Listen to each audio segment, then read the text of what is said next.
6:46 de la mañana, tenemos ya en los estudios de Un Café con JJ al abogado Vicente Tayano, candidato a asambleísta por el Distrito 2, ¿no, abogado? Por el Partido Social Cristiano. Abogado, muy buenos días. Omar Jaén, Noris Arroyave. Abogado, rapidito, por el condor al tiempo. A ver, situación complicada, quizás la peor crisis social de nuestra historia. Una mezcla de inseguridad. Las cifras económicas ya poco a poco van saliendo, ¿no? La situación del empleo no va bien, el subempleo va subiendo, problemas en todos los niveles productivos, los camaroneros con problemas, el sector de la construcción con problemas, manufactura con problemas. Es un momento complejo. ¿Qué se podría hacer en año y medio, más o menos, desde la nueva Asamblea Nacional en caso de usted llegara a su curul? Omar, Noris, buenos días. Un saludo para quienes siguen la entrevista. 14 meses es un tiempo importante para sentar bases, Omar, y resolver un problema, problemas estructurales como el tema de la falta de empleo y delincuencia. Nosotros junto a Jan Topic hemos presentado un eje clarísimo. Primero, una intervención clara, ágil y contundente en materia de seguridad. ¿Y por qué? Porque sin seguridad no vamos a tener sostenimiento de plazas de empleo ni vamos a poder hablar de que alguien quiere siquiera invertir dinero en este país. Creo que ya han sido absolutamente claro cómo vamos a recuperar el control de las cárceles. De hecho, este día sábado lo hizo, se movilizó a la penitenciaría del Litoral, justificó y probó que puedes inhibir la señal, que parece un tema elemental, pero que es necesario hablando de limitar el actuar de las mafias desde las órdenes del interior hacia el exterior de la cárcel. Segundo, controlando fronteras. Y es que es necesario controlar las fronteras porque el ingreso de armas, el ingreso de drogas, entre otras cosas, son la causante de la guerra de territorios que tenemos en el país. Tercero, tenemos que preocuparnos porque haya inmediatamente inversión pública, ejecución presupuestaria. Tú decías, Omar, el número grave en cuanto a pérdida de empleo. 7 de cada 10 ecuatorianos no tienen empleo. Un empleo adecuado, claro. Sí, de esos 7, 3 viven con abajo de menos de $3 al día.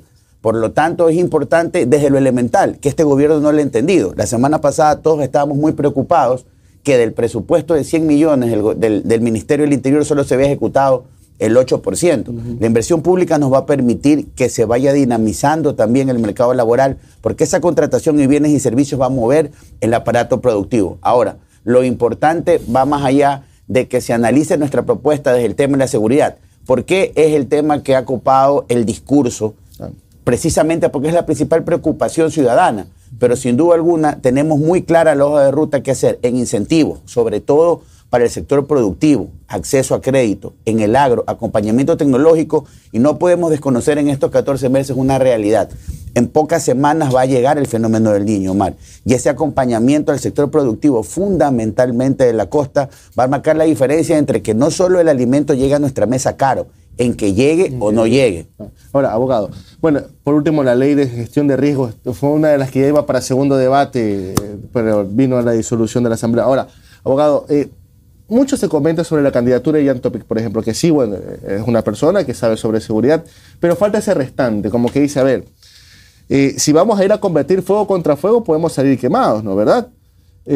No solamente basta mano dura, también usted decía el tema de la inversión.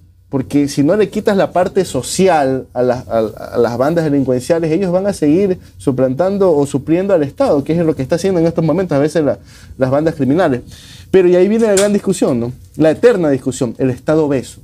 ¿De dónde vas a sacar la plata? Te van a decir, como para hacer obras, como para poder hacer créditos, para dar, por ejemplo, no sé si en su momento condonación de deudas a ciertos productores agrícolas.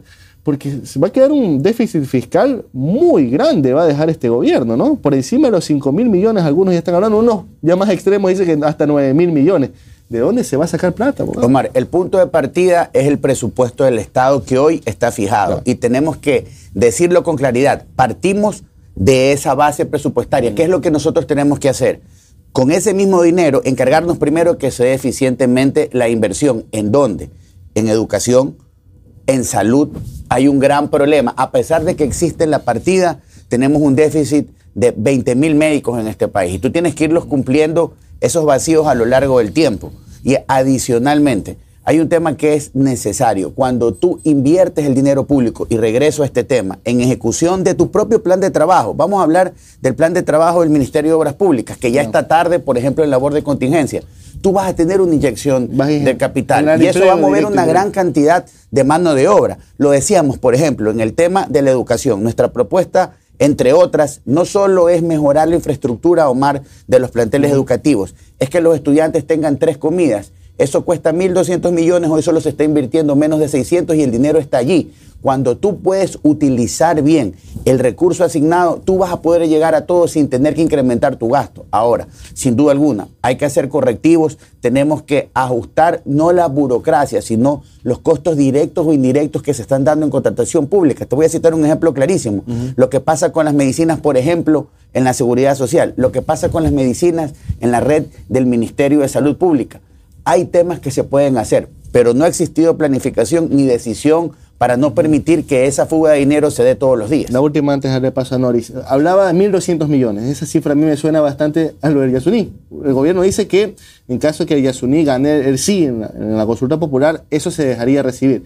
¿Ya el Partido Social Cristiano tiene una postura formal con respecto a la consulta popular del Yasuní? Sí, nuestra postura es absolutamente clara. Nosotros estamos absolutamente convencidos que debemos cuidar no solo la naturaleza, el medio ambiente, pero en la situación que estamos como viviendo como país necesitamos esos recursos para invertirlos bien en materia social y que también sean un aporte para, sin duda alguna, equipar a la fuerza pública y darle sobre todo garantías a la fuerza pública para ejercer su trabajo. Noris. Abogado, buenos días. Usted ya fue asambleísta, ya conoce un poco más cómo es la dinámica dentro de la asamblea. ¿Qué cree que va a ser la diferencia en esta asamblea? Entendiendo que es una asamblea que entra con completo desprestigio, la ciudadanía no cree en los asambleístas en este momento y definitivamente es por el accionar que tuvieron en la última que salió. Y a pesar, se dice que va a ser una asamblea muy similar, la que viene, la que va. De hecho, los candidatos que están ahorita son los mismos, muchos de ellos de los que estuvieron y acaban de salir. ¿Cómo cree que y cuál va a ser el componente que va a generar este cambio en la dinámica dentro de la Asamblea Nacional? Noris, su razonamiento es clarísimo. La asamblea que se fue a la casa hace 2 meses llegó a tener el 4% de aceptación popular. Y la lectura es clarísima. No trabajaron conectados con las 3 temáticas principales del ciudadano que las acabamos de comentar con Omar: seguridad, trabajo y atención en materia de salud. No hay otro camino que la hoja de ruta, que sería una agenda legislativa con estas 3 temáticas. De hecho, ni siquiera pasa por seguir presentando nuevos proyectos. Hay muchísimos proyectos que están listos. Hablábamos, por ejemplo, de la ley de riesgos. Hablamos del tema de salud mental, que es un tema importantísimo y que no le estamos dando la importancia. Es cuestión de ponerlo en el debate, sin duda. Habrá que hacer en unas cuantas semanas algunas precisiones y a partir de eso, pero una agenda, Noris, con tiempos de cumplimiento. Es importantísimo eso, porque en estos prácticamente 2 años ni siquiera se pudieron poner de acuerdo en una agenda legislativa. Más allá de los presidentes que fueron y vinieron, nunca existió una agenda legislativa clara. Yo creo que ese es el punto de partida que va a permitir el control social al trabajo de la Asamblea y sin duda alguna que la Asamblea se ponga metas cumplibles en 14 meses.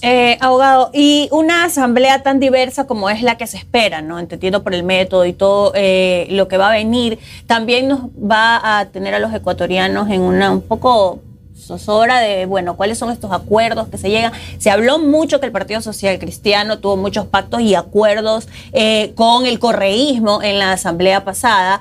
¿Eso se va a volver a dar en esta asamblea o un poco cuál es la hoja de ruta que ustedes como Partido Social Cristiano han delimitado? Nuestra hoja de ruta es clarísima. Una agenda de trabajo que necesita consensos, Noris. En un parlamento, cuando usted quiere mejorar una ley, tiene que debatirla. Y cuando quiere aprobarla, necesita consensuarla con todos. Y siempre y cuando esta ley, por ejemplo, genere movilidad en el mercado laboral, nosotros estamos convencidos que tenemos que ir a buscar una modalidad de contratación por horas.